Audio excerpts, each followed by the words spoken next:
জয়গুরু সকল দাদা ও মায়েদের। আজকের আলোচ্য বিষয় আত্মনিবেদনের শক্তি, গুরুভক্তির আলোয় কর্ম ও জীবনের জাগরণ। পরম প্রেমময় শ্রী শ্রী ঠাকুরের শ্রীচরণে আমার ভক্তিপূর্ণ ভূমিষ্ঠ প্রণাম। পরমারাধ্যা জগজ্জননী শ্রী শ্রী বড়মা, পরম পূজ্যপাদ শ্রী শ্রী বরদা, পরম পূজ্যপাদ শ্রী শ্রী আচার্যদেবের শ্রীচরণে আমার ভূমিষ্ঠ প্রণাম। যে সকল দাদা ও মায়েরা শ্রী শ্রী ঠাকুরের ইষ্টের অমৃত বাণী শ্রবণ ও মনন করছেন, সকলকে আমার আন্তরিক রানন্ত জয়গুরু, প্রেম প্রীতি ভালোবাসা। আমার আন্তরিক রানন্ত জয়গুরু, প্রেম প্রীতি ভালোবাসা। আত্মনিবেদনের শক্তি, গুরুভক্তির আলোয় কর্ম জীবনের জাগরণ। এই আলোচ্য বিষয়তে আমরা বুঝতে পারব গুরুভক্তির দীপ্তি, আত্মসমর্পণেই সাফল্যের দিশা। যিনি প্রেমের অধিকারী তিনিই জীবনের বিজয়ী। গুরুর অনুগ্রহে কর্মই হয়ে ওঠে সাধনা। ভক্তির পথে আত্মনিবেদনই অর্জনের সূত্র। এখানে পরমপ্রেমময় শ্রী শ্রী ঠাকুরের বাণীতে কি আমাদের জন্য দয়াবর্ষণ করছে। বাণীটি হচ্ছে, আদর্শের দোষ অহংকার, স্বার্থচিন্তা অপ্রেম। অনুসরণকারীর দোষ সন্দেহ, অবিশ্বাস, স্বার্থবুদ্ধি। পরম প্রেমময় শ্রী শ্রী ঠাকুরের এই বাণীটি যেন চোখে আঙ্গুল দিয়ে দেখিয়ে দিচ্ছে যে আদর্শ মধ্যে কি খাকতি থাকে আর অনুসরণকারীর মধ্যে কি খাকতি, সেগুলি আমাদেরকে মনে করিয়ে দিচ্ছেন একটা ঝড়ো হাওয়ার মতো। যাকে সামনে রেখে চলবো তার ওই দোষগুলি থাকলে আমার আদর্শ হতে পারেন না। শ্রী শ্রী বরদা, সেখানে গভীর ভালোবাসার অভাব থাকে। অনুসরণকারীর দোষ কি? অর্চনা।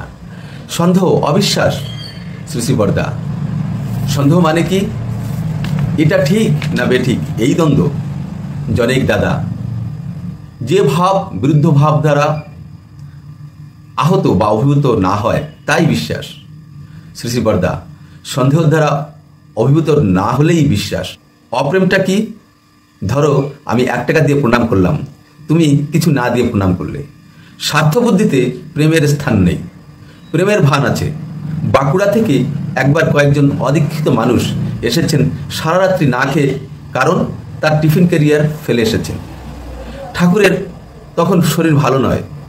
ঠাকুর তাদের জন্য জ্যোতি আশ্রমে ননীদার কাছে খাওয়ার ব্যবস্থা করে রেখেছিলেন আগের থেকেই। এই হলো প্রেম। কোনো কথারই সেখানে দরকার হলো না। আর এই যে কথাটি বললেন, স্বার্থবুদ্ধিতে প্রেমের স্থান নেই, প্রেমের ভান আছে। যেমন আমরা দীক্ষা নিয়ে ইষ্টভৃতি করি। কেউ কেউ ভাবে আমি ঠাকুরকে পয়সা দিই, ঠাকুর আমার মঙ্গল করবেন, আমার বিপদে আপত্তি থেকে আমাকে রক্ষা করবেন। এটা কি হলো? স্বার্থ, কন্ডিশন। তাই স্বার্থবুদ্ধিতে এখানে প্রেম থাকে না। এক ভাইকে ইষ্টভৃতি পাঠানোর দিন বললাম, ভাই তোমার ইষ্টভৃতি এই কটি টাকা হয়, এখানে ঠাকুরের মন্দির আছে, সৎসঙ্গ বিহার আছে, সেই সৎসঙ্গ বিহার পরিচালনার জন্য যদি আর অল্প কিছু টাকা দিতে তাহলে ভালো হতো। আমি গত মাসে দিয়েছি না, প্রত্যেক মাসে দিতে হবে নাকি? এখানে স্বার্থ বুদ্ধির কথা বলছে, তাই এখানে প্রেমের স্থান নেই। এর পরবর্তী বাণীতে শ্রী ঠাকুর বলছেন, যিনি প্রেমের অধিকারী নিঃসন্দেহ চিত্তে তারই অনুসরণ করো, মঙ্গলের অধিকারী হবেই হবে। শ্রী শ্রী পিতৃদেব বললেন, প্রেম হয় কখন? যখন সবাইকে ভালোবাসে। যিনি সবাইকে ভালোবাসেন তিনিই প্রেমের অধিকারী, আর তিনিই ইষ্ট। তাই ইষ্টকে যে মন প্রাণ দিয়ে ভালোবাসে সেই সবাইকে ভালোবাসে।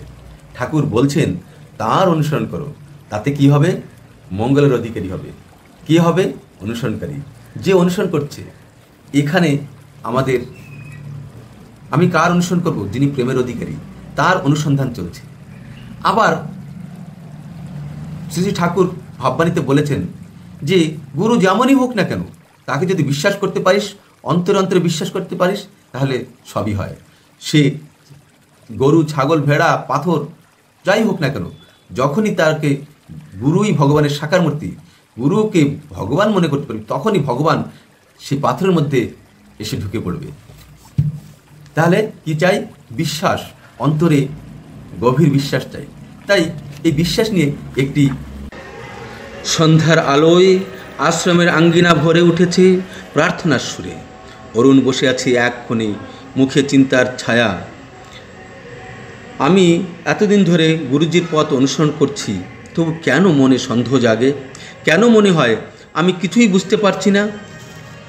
গুরুজি হাসি মুখে কাছে এসে জিজ্ঞাসা করছে, অরুণ, মন ভারী কেন?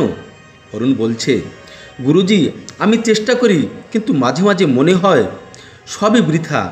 আমার ভেতরে সন্দেহ, অবিশ্বাস, স্বার্থবুদ্ধি কাজ করে। গুরুজি নরম কণ্ঠে বলছেন, যে আদর্শ অহংকারে, স্বার্থে, অপ্রেমে ভরে যায়, সে আদর্শও ম্লান হয়ে যায়।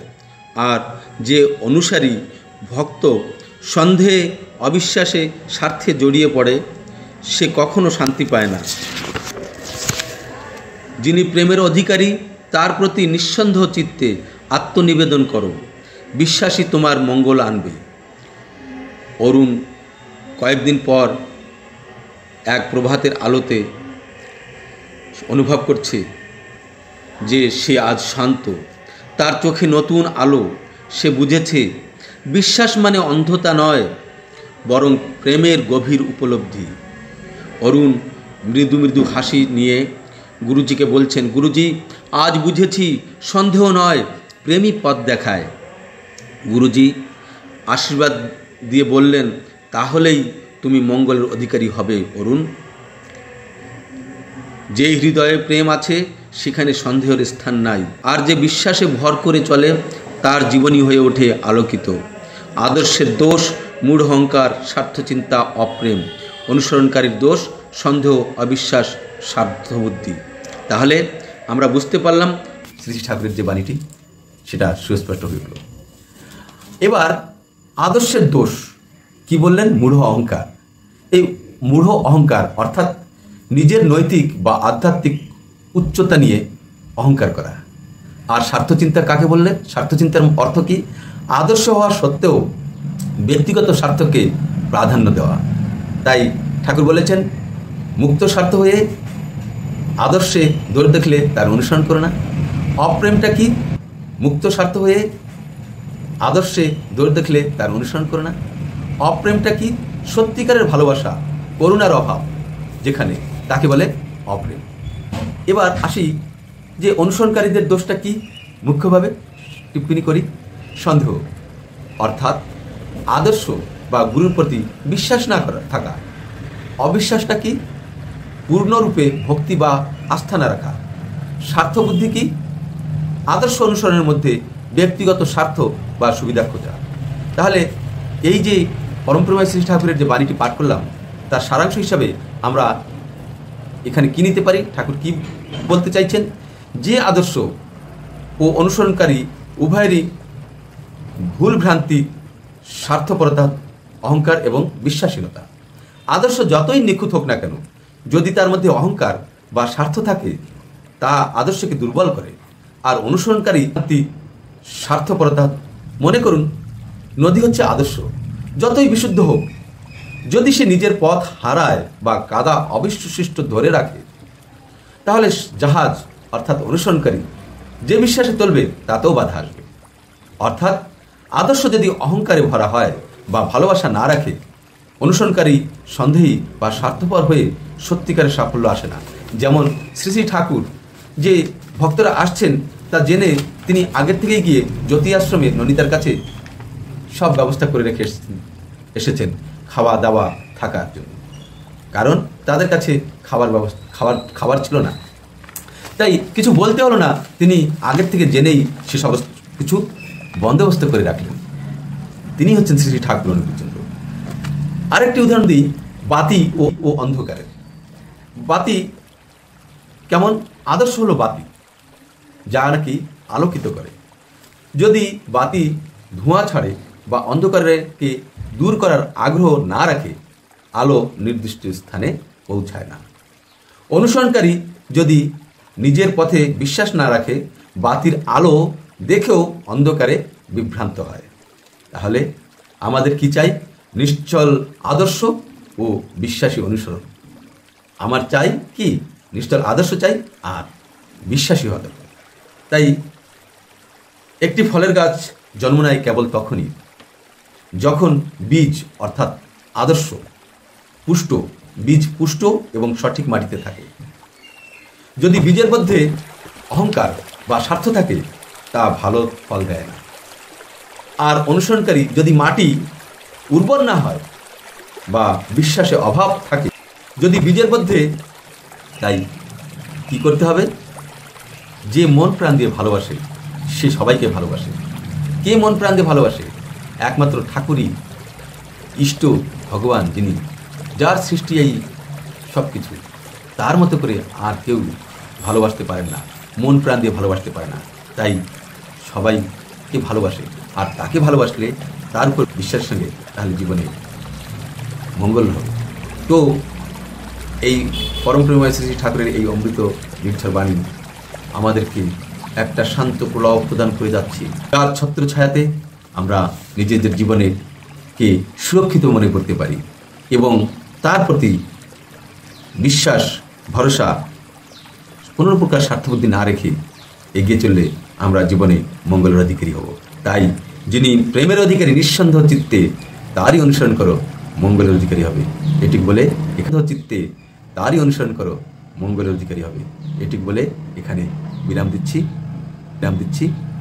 পরিশেষে পরম প্রেমময় শ্রী শ্রী ঠাকুর, পরম মুরাধ্যা জগজ্জনী শ্রী শ্রী বর্মা, পরম পূজ্যপাদ শ্রী শ্রী বর্দা, পরম পূজ্যাত শ্রী শ্রী আচার্য দেবের শ্রীচরণে প্রণাম জানাই। যে সকল দাদা মায়েরা এতক্ষণ আমার সঙ্গে এই অমৃত কথা আলোচনা, পাঠ ও শ্রবণ করছে,